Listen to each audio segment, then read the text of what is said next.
Hello दोस्तों। तो कैसे हैं आप लोग? उम्मीद करता हूं आप सभी लोग अच्छे होंगे, मजे में होंगे। तो चलिए दोस्तों, आज हम बताने वाले हैं आप लोगों को प्रेपोजिशन। ये बहुत ही महत्वपूर्ण क्लास है क्योंकि प्रेपोजिशन से ज्यादा क्वेश्चंस कॉम्पिटिटिव एग्जाम्स में पूछे जाते हैं। अगर हम कॉम्पिटिटिव एग्जाम्स की बात करें तो प्रेपोजिशंस के बिना इंग्लिश की तैयारी अधूरी मानी जाएगी। तो चलिए आज की इस वीडियो में हम आपको सिखाने वाले हैं कि प्रेपोजिशन होता क्या है और इसका यूज कैसे किया जाता है, इसका पोजीशन कहाँ पे होता है, सेंटेंस के अंदर कहाँ पे इसका पोजीशन होना चाहिए, कहाँ पे नहीं होना चाहिए, आखिर इसका यूज हम करें कैसे, और ज्यादा से ज्यादा मार्क्स लाने के लिए क्या हम शॉर्टकट कोई तरीका अपना सकते हैं क्या प्रीपोजिशन पढ़ने के लिए? तो मैं आपको सलाह दूंगा कि शॉर्टकट कोई तरीका नहीं है। प्रीपोजिशंस की हिंदी करने से आप प्रीपोजिशन नहीं सीख जाते हैं, बल्कि यूजेस को सीखना होगा कि प्रीपोजिशन का यूज किस किस स्थिति और किस किस परिस्थिति में कहां कहां करें, ये आवश्यक है। तो चलिए आज के इस वीडियो में मैं आपको प्रीपोजिशंस की पूरी जानकारी देने वाला हूं। दोस्तों, मेरा नाम एचएन सिंह है और मैं इसी चैनल यानी जीनियस मेकर पे वीडियो के थ्रू बहुत सारे लोगों को पढ़ाने की कोशिश करता हूं। यदि आप भी इंग्लिश सीखने के इच्छुक है तो हमारे इस चैनल को सब्सक्राइब कीजिए, शेयर भी कीजिए, लाइक तो जरूर कीजिए यदि आपको ये वीडियो अच्छी लगी तो चलिए शुरू करते हैं प्रेपोजिशन। आज के इस क्लास में प्रेपोजिशन के बारे में बताने वाले हैं कि आखिर प्रेपोजिशन इसका नाम क्यों है। प्री मतलब होता है पहले, अपोजिशन मतलब स्थान। प्रीपोजिशन मतलब किसी भी नाउन या प्रोनाउन से पहले जिस शब्द का स्थान हो और वह अपने स्थान से उस नाउन या प्रोनाउन का संबंध शब्द यानी सेंटेंस के दूसरे शब्दों से कराता हो या जोड़ता हो, उसे प्रेपोजिशन कहते हैं। जरा यहां पर ध्यान दीजिएगा, मैंने इसका डेफिनेशन लिखा है। Preposition is a word placed before a noun, pronoun और जिरंड। जिरंड जो होता है आईएनजी फॉर्म, जो नाउन की तरह यूज होने लगता है तो उसको बोलते हैं जिरंड। जैसे प्लेइंग, स्पीकिंग, स्विमिंग, राइटिंग अगर नाउन की तरह इस्तेमाल हो तो उस समय उसको वर्ब न कह के हम लोग उसको जिरंड से पुकारते हैं। तो चलिए, प्रीपोजिशंस कहां कहां लग सकता है। तो एक ऐसा शब्द जो नाउन, प्रोनाउन और जिरंड से पहले आकर उस नाउन या प्रोनाउन का संबंध यानी relate it to other words in the same sentence. Same ही सेंटेंस में उस नाउन या प्रोनाउन या जिरंड जिसके पहले वो आता है उसका संबंध सेंटेंस के दूसरे शब्दों से कराता है, वो क्या कहलाता है? वही कहलाता है प्रेपोजिशन। कुछ लोग सोचते होंगे कि कंजंक्शन भी तो ही काम करता है। जी नहीं, कंजंक्शन किसी भी दो वर्ड्स के साथ आ सकते हैं, जबकि प्रीपोजिशन किसी नाउन, प्रोनाउन या जिरंड को जोड़ने के लिए ही आता है। अतः इसको हम प्रीपोजिशन कहते हैं। तो देखिए यहां पर आपने जो डेफिनेशन देखा, इस डेफिनेशन के अंदर कुछ एग्जांपल्स भी दिए हुए हैं, जैसे at, on, in, for, over, above, across, between, among etcetera. तो ये सब जो है प्रेपोजिशंस के कुछ एग्जांपल्स हैं, लेकिन लगभग 150 के आसपास प्रेपोजिशंस होते हैं। तो इतने सारे प्रीपोजिशंस पे कमांड करने के लिए आपको कुछ धैर्य रखना होगा और कंटिन्यू हमारे क्लास ज्वाइन करना होगा। कोई अगर वीडियो छूट जाती है तो फिर नेक्स्ट क्लास में आपको दिक्कत हो सकती है, इसलिए किसी भी वीडियो को मिस ना करें। अगर आप चाहते हैं कि कोई भी वीडियो मिस ना हो तो हमारे इस चैनल को सब्सक्राइब कर लीजिए। सब्सक्राइब करने से क्या होगा, जैसे ही मैं वीडियो अपलोड करूंगा इसका नोटिफिकेशन आपके मोबाइल में पहुंच जाएगा और आप उस नोटिफिकेशन से आप इस वीडियो को देख सकते हैं। इसीलिए सब्सक्राइब करना आवश्यक है, इसमें कोई पैसा नहीं लगता है। अगर आप चाहे तो इस समय सब्सक्राइब पहले कर लीजिए, उसके बाद आगे वीडियो देखिए। और हाँ, सब्सक्राइब करने के बाद बेल आइकन को जरूर प्रेस कर लीजिएगा। चलिए आगे हम लोग देखते हैं नोट में प्रीपोजिशन प्लस नाउन, प्रोनाउन या जिरंड। अब देखो, प्रीपोजिशन के बाद जो नाउन, प्रोनाउन और जिरंड लगता है, इस नाउन या प्रोनाउन और जिरंड को ऑब्जेक्ट कहते हैं। जी हाँ, ऑब्जेक्ट कहते हैं, लेकिन किसका ऑब्जेक्ट? ये वर्ब का ऑब्जेक्ट नहीं है, ये है प्रीपोजिशन का ऑब्जेक्ट। तो प्रीपोजिशन के बाद जो नाउन, प्रोनाउन या जिरंड लगेगा वो ऑब्जेक्ट है। किसका ऑब्जेक्ट? तो प्रेपोजिशन का ऑब्जेक्ट यानी ऑब्जेक्ट ऑफ प्रेपोजिशन, ये प्रेपोजिशन का ऑब्जेक्ट है। जैसे कुछ एग्जांपल देखिए, आई गो टू पटना, यहां पर टू जो है प्रेपोजिशन है, तो यहां पर संबंध बताता है पटना और आई का, यानी टू जो है, टू पटना का मतलब होता है पटना की ओर या पटना के प्रति मैं जाता हूं। किधर जाता हूं? पटना के प्रति। तो जिस ओर आप जाएंगे उसके लिए टू लगता है, तो यहां पर टू जो है प्रेपोजिशन का काम कर रहा है। तो पटना से पहले टू लगा है, तो पटना एक नाउन है और टू प्रेपोजिशन है, तो पटना प्रेपोजिशन का ऑब्जेक्ट हुआ, यानी object of preposition. Object of preposition, कौन से प्रेपोजिशन? तो टू वाले प्रेपोजिशन। चलिए सेकेंड सेंटेंस हम लोग देखते हैं। She keeps her books on the table. She keeps her books on the table. यहाँ पर on क्या है? प्रेपोजिशन है, और जो यहाँ टेबल यूज हुआ है, ये टेबल नाउन है, और नाउन क्या बताया था मैं? नाउन, प्रोनाउन और जिरंड के रूप में अगर प्रेपोजिशन के बाद कोई भी शब्द लगा हो तो वह शब्द प्रेपोजिशन का ऑब्जेक्ट है। तो यहाँ जो द टेबल है वो ऑब्जेक्ट है किसका? प्रेपोजिशन का, यानी हम लिख सकते हैं object of preposition, object of preposition. अब उसी तरह से नेक्स्ट सेंटेंस में देखते हैं, I don't think of you, मैं तुम्हारे बारे में नहीं सोचता हूं। अब आपको लगता होगा कि ऑफ मतलब काके की होता है, इसीलिए मैं कहता हूं कि प्रेपोजिशन सीखते समय हिंदी शब्द का इस्तेमाल ज्यादा ना करें, नहीं तो वो आपको भ्रमित कर देगा कि ऑफ मतलब काके की होता है। देखो, एक ऑफ का इस्तेमाल कई तरीके से किया जा सकता है, कई अलग अलग सेंटेंसेस में अलग अलग एक्सप्रेशन को व्यक्त करते समय ऑफ का यूज किया जाता है, ऑन का यूज किया जाता है, एट के, यानी जितने भी प्रीपोजिशंस है उसके कई यूजेस हैं, केवल एक यूजेस नहीं है। अगर एक यूजेस होता तो हिंदी की तरह आप आसानी से प्रीपोजिशन समझ पाते। लेकिन दोस्तों, प्रीपोजिशन एक जटिल चैप्टर है, इसको अच्छी तरह से समझने की आवश्यकता है। अगर आप अच्छी तरह से प्रीपोजिशन नहीं समझते हैं तो निश्चित ही आप गलत यूज करेंगे या फिर आप सेंटेंसेस को अच्छी तरह से नहीं समझ पाएंगे।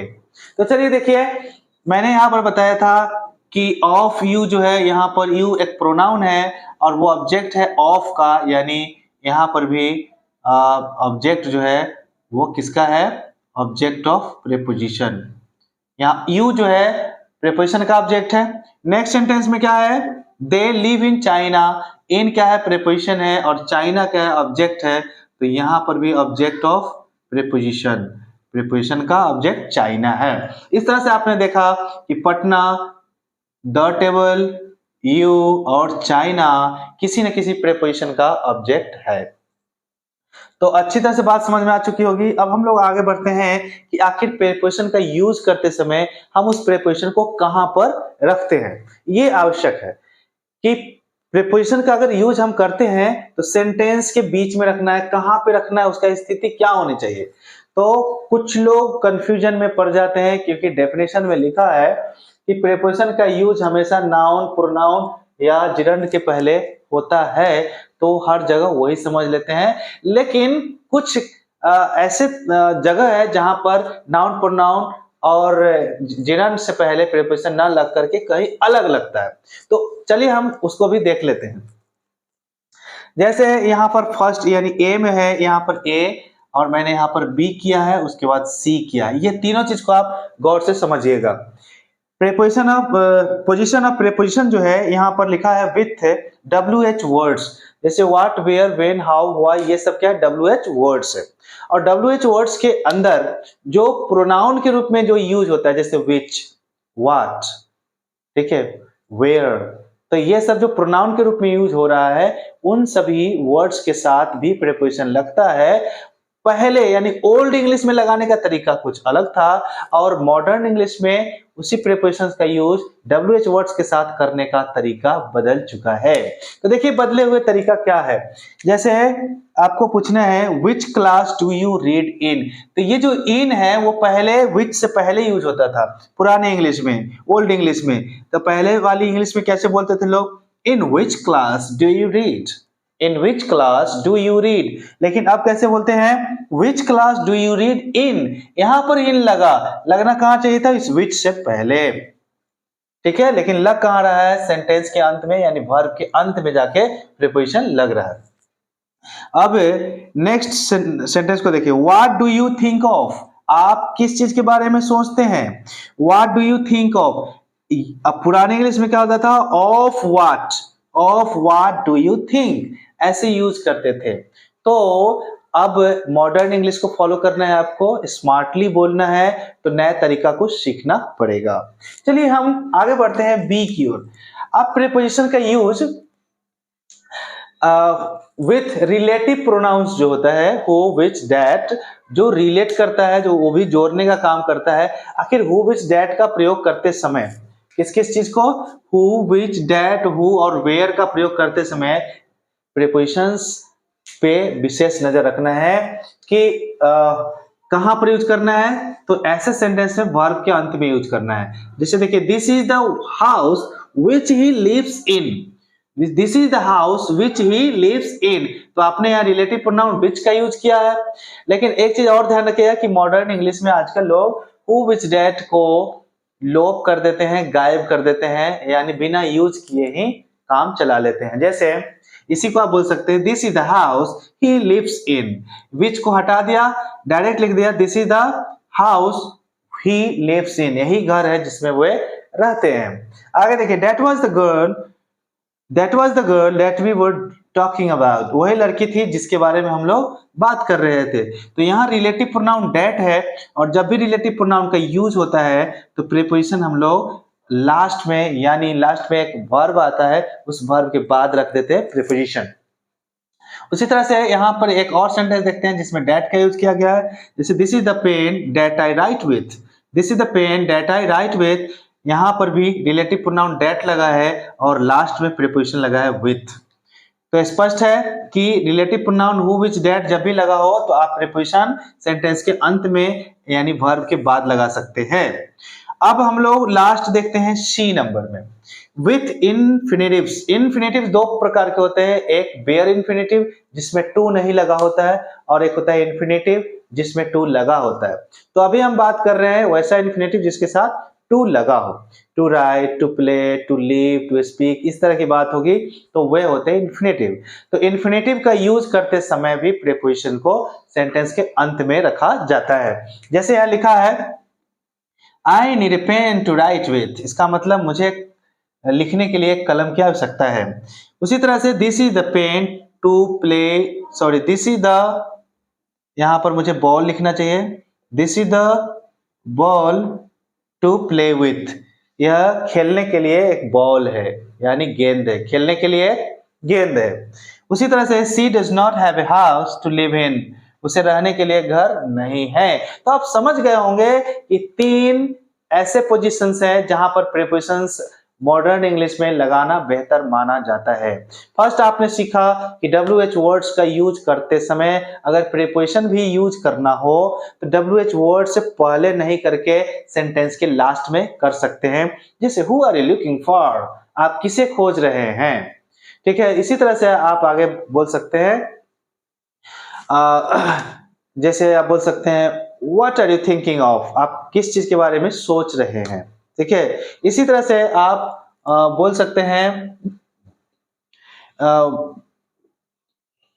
विच class do you read in, which class do you read in, या फिर आप बोल सकते हैं in which class do you read. लेकिन ये पुरानी इंग्लिश यानी ओल्ड इंग्लिश में बोली जाते थे। आजकल मॉडर्न इंग्लिश में WH वर्ड्स का प्रयोग करते समय प्रीपोजिशन को लास्ट में यूज करना चाहिए। तो ये हो चुका है क्लियर। उसके बाद बी में मैंने बताया है कि relative pronoun who, which, that का प्रयोग करते समय भी प्रीपोजिशन सेंटेंस के अंत में लगाया जाता है, जैसे यहाँ पर आपने एग्जांपल देखा। उसी तरह से सी नंबर में मैंने बताया कि इन्फिनेटिव जैसे to write, to play, to do, to live, इन सब का यूज करते समय भी प्रीपोजिशन लास्ट में लगाया जाता है। जैसे मुझे शूट करने के लिए बंदूक नहीं है, I don't have a gun to shoot with, I don't have a gun to shoot with, मुझे लिखने के लिए कलम नहीं है, I don't have a pen to write with, मुझे रहने के लिए घर नहीं है, I don't have a house to live in. तो यहाँ पर जो to live, to write, to play, ये सब का जब यूज होता है इन्फिनेटिव का, तो उसके साथ भी प्रीपोजिशंस लास्ट में लगता है। उम्मीद करता हूं ये इंट्रोडक्शन क्लास आपको समझ में आ चुकी होगी। अब हम लोग नेक्स्ट वीडियो से और डिटेल में पढ़ने वाले हैं कि आखिर प्रीपोजिशंस कौन-कौन से हैं, किस-किस प्रकार के प्रीपोजिशंस है और उसका यूजेस हम लोग नेक्स्ट क्लास में सीखने वाले हैं दोस्तों। तो अगर आपको नेक्स्ट क्लास की प्रीपोजिशंस शुरू से सीखना है, अंत तक सीखना है, अच्छी तरह से सीखना है, तो हमारे इस वीडियो को सब्सक्राइब करें ताकि हम जैसे ही वीडियो को अपलोड करेंगे ये वीडियो आपको समय पर मिल जाएगी। तो फिर हम लेते हैं इस वीडियो से विदा। आप सभी लोगों को मैं बोलना चाहता हूं बाय बाय, जय हिंद दोस्तों।